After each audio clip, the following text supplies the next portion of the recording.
Madame la Présidente, Monsieur le Premier ministre, Mesdames et Messieurs les ministres, chers collègues, nous vivons une période que rien ne pouvait laisser prévoir, ni la logique des institutions solides de la Ve République, ni la hauteur supposée du président de la France, ni la simple intelligence politique.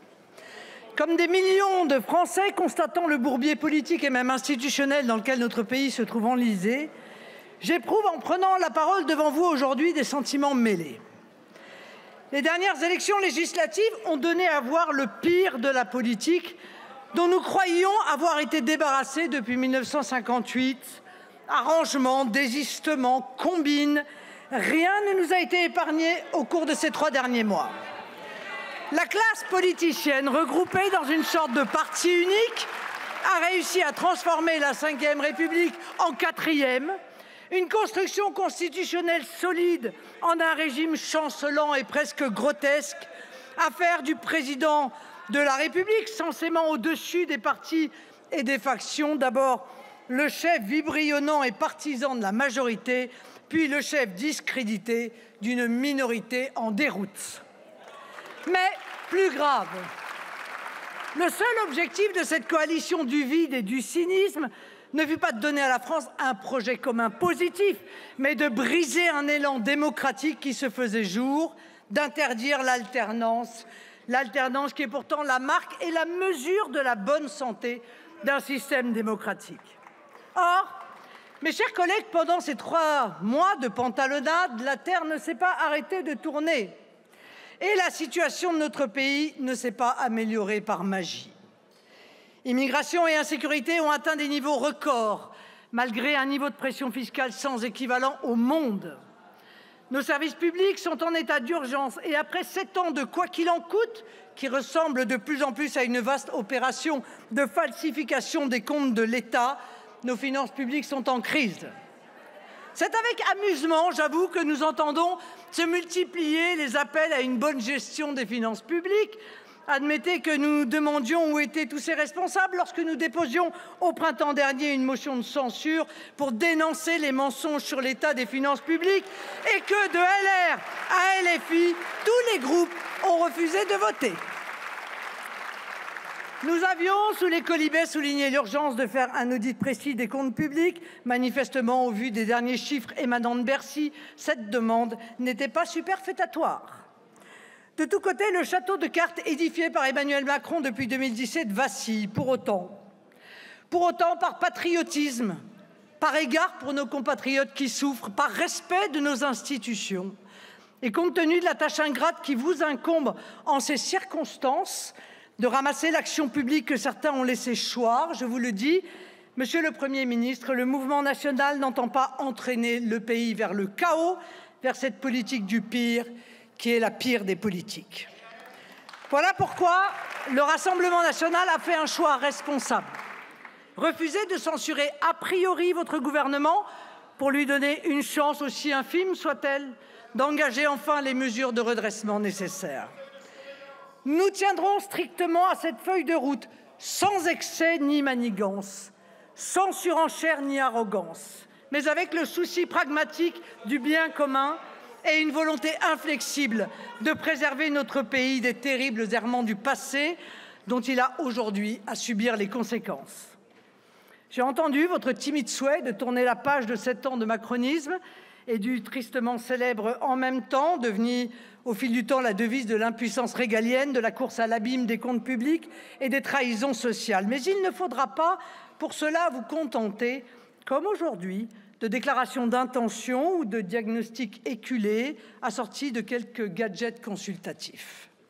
L'état de la France ne nous permet plus de tolérer les demi-mesures. Nous n'en avons tout simplement plus le temps. Chaque mois, chaque année d'inaction supplémentaire se payera par un effort plus dur à fournir pour vos successeurs et pour les générations futures.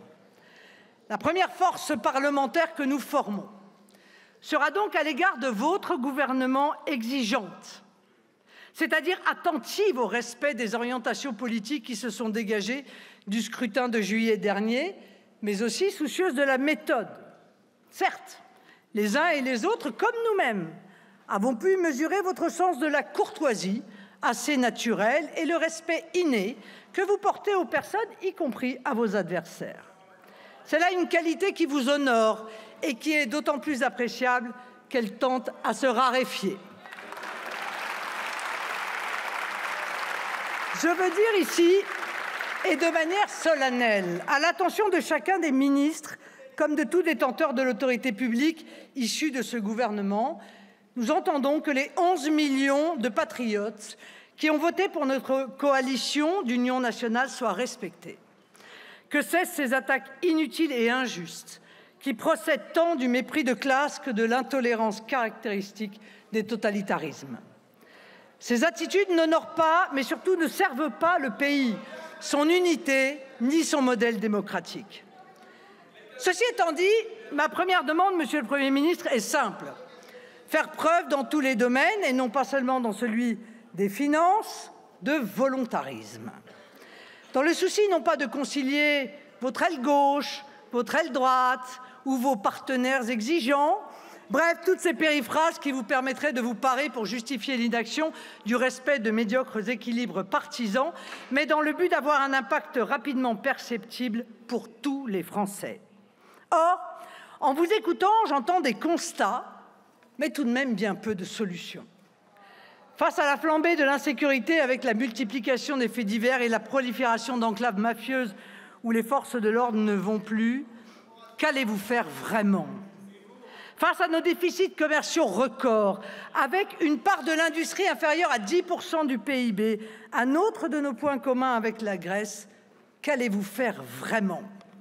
Face à l'effondrement des services publics de santé et d'éducation en particulier, malgré une pression fiscale sans équivalent dans le monde, qu'allez-vous faire vraiment ? Face à l'explosion de l'immigration légale et illégale qui fragilise la cohésion nationale et contribue à la dégradation de nos comptes sociaux, dont vous n'avez encore quasiment rien dit d'autre que votre volonté de confier à l'Union européenne, qui en veut plus, la maîtrise de nos frontières et le soin d'installer les migrants dans nos campagnes. Qu'allez-vous faire de sérieux ? Face à l'affaissement continu du pouvoir d'achat des Français, dont vous, là encore, vous avez dit si peu, conséquence directe du déclassement de la France dans la compétition internationale, qu'allez-vous faire ? Face à la stagnation des salaires et à la smicardisation des travailleurs français pour lesquels nous avions fait des propositions durant la campagne présidentielle, qu'allez-vous faire ? En effet, ce n'est qu'à vos actes que nous vous jugerons. Et, contrairement à d'autres, jamais sur la base de postures puériles. Avec 11 millions d'électeurs, aux dernières élections, nous entendons plus que jamais être une force de construction et le plus tôt possible d'alternance. Ces suffrages qui font de notre mouvement la première force politique du pays ne sont pas notre propriété, mais ils constituent en revanche un contrat moral qui nous lie à nos électeurs et que nous respecterons à la lettre. Ces 11 millions de suffrages, ce sont 11 millions d'espoirs, après 40 années de recul constant de la France dans tous les classements internationaux. Car cet effondrement, nos électeurs et une majorité de Français ne le fantasment pas. Ils le vivent dans leur chair. Lorsqu'ils cherchent à obtenir un rendez-vous avec un médecin, lorsqu'ils cherchent une école pour leurs enfants, lorsqu'ils cherchent un emploi digne et bien payé, lorsqu'ils cherchent un logement adapté à leurs besoins ou lorsqu'ils changent leurs habitudes face à l'insécurité qui règne dans nos villes et nos campagnes. Vous le savez, nous avons 3 priorités sur lesquelles s'exercera de manière accrue notre vigilance: le pouvoir d'achat, l'immigration et la sécurité. Ce faisant, nous vous rendons service, puisque ces thèmes correspondent aux exigences des Français et sont de nature peut-être à vous rendre populaire. La France aussi y a intérêt, puisque ces urgences ont trop longtemps été négligées et qu'elles ne peuvent plus être différées. Permettez-moi donc de vous dire ici avec clarté les lignes rouges sur lesquelles notre groupe pourrait fonder demain une censure. La première d'entre elles, ce sera l'évolution de la pression fiscale déjà insupportable qui pèse sur les Français et en particulier sur les classes populaires et les classes moyennes.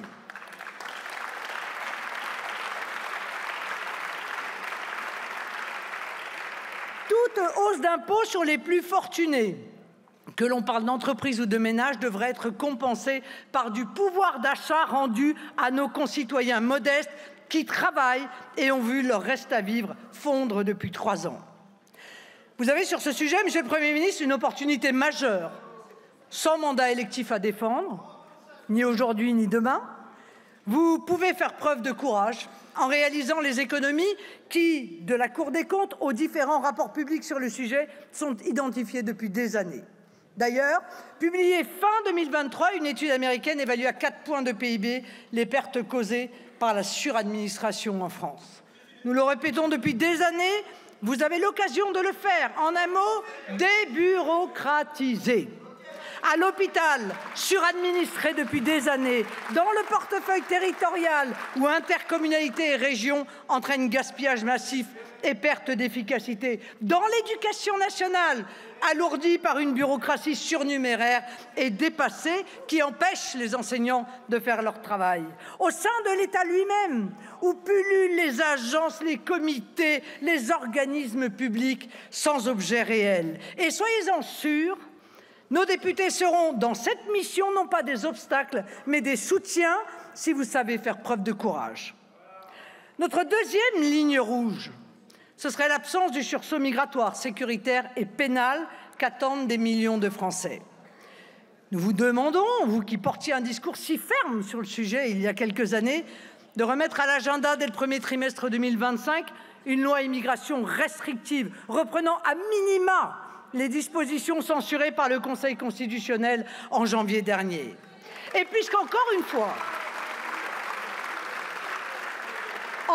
fois, une tragique actualité a mis en lumière la question des OQTF et des laissez-passer consulaires, je vous suggère de mettre en place une règle simple. En l'absence de laissez-passer, 0 visa. Enfin, il est urgent de dénoncer les accords préférentiels, totalement injustifiés, qui nous lient à certains pays, à commencer par l'Algérie. Il n'y a même pas besoin pour cela de voter une loi.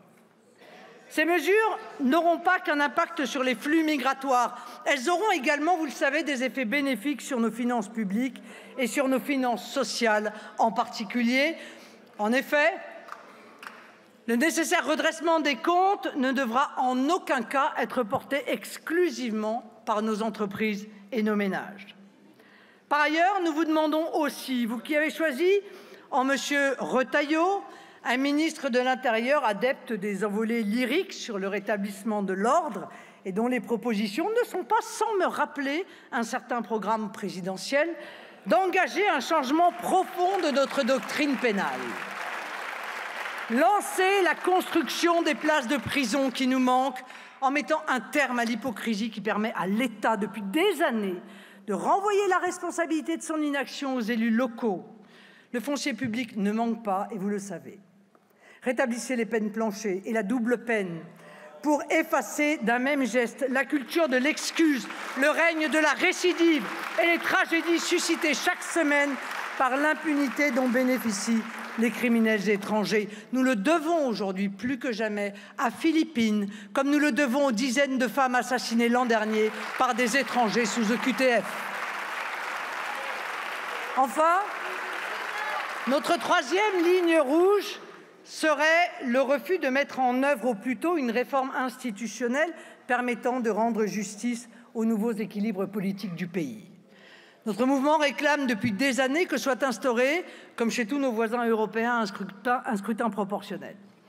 Par ces manœuvres peu reluisantes de juin-juillet, la classe politique a retiré au mode de scrutin majoritaire à 2 tours actuel le seul argument qui justifie abusivement son maintien, celui de dégager des majorités de gouvernement.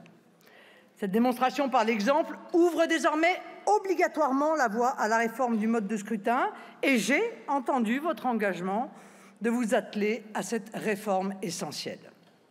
Le nouveau mode de scrutin devra allier transparence, représentativité et capacité de dégager une majorité. Je pense évidemment au scrutin proportionnel à 1 tour avec une prime majoritaire. Voilà, Monsieur le Premier ministre, la réponse que je souhaitais vous apporter aujourd'hui. L'heure tourne et la patience des Français face au petit théâtre des partis ne sera pas infinie. Soyez donc l'acteur courageux après ces 3 interminables mois de gabegie du retour de la rationalité dans la vie politique nationale. L'heure tourne et des dizaines de millions de Français, fonctionnaires, artisans, chefs d'entreprise, employés, ouvriers, agriculteurs, ont les yeux tournés vers la représentation nationale. L'heure tourne, Monsieur le Premier ministre, et chaque seconde d'immobilisme se traduira par une aggravation du décrochage de la France, car les compteurs de la dette publique, de l'immigration, de l'insécurité, eux, continuent de s'égrener implacablement. Si je prends l'engagement aujourd'hui de ne jamais, à un seul instant, céder aux médiocres sirènes de la comédie des menaces de censure qui seraient fondées sur autre chose que l'observation impartiale de vos actes, c'est parce que c'est à vous et à vous seuls qu'il appartient, par la juste prise en compte des mesures que je viens d'évoquer, de faire de cette période un temps de construction et de service autant que possible de l'intérêt général. Cet esprit d'ouverture ne doit pas s'interpréter comme un blanc-seing. Notre esprit républicain comme de la faiblesse, de l'irrésolution et encore moins une forme d'allégeance à un gouvernement que nous considérons plus de circonstance que de convenance. L'absence de direction gouvernementale signifierait mécaniquement pour notre pays et pour les Français une double servitude technocratique, française et surtout bruxelloise. Or, le pays a besoin de décisions politiques parfois fortes et exigeantes qui ne peuvent émaner que de politiques, pas d'administratifs aussi dévoués soient-ils, et surtout pas d'instances supranationales acquises à d'autres intérêts.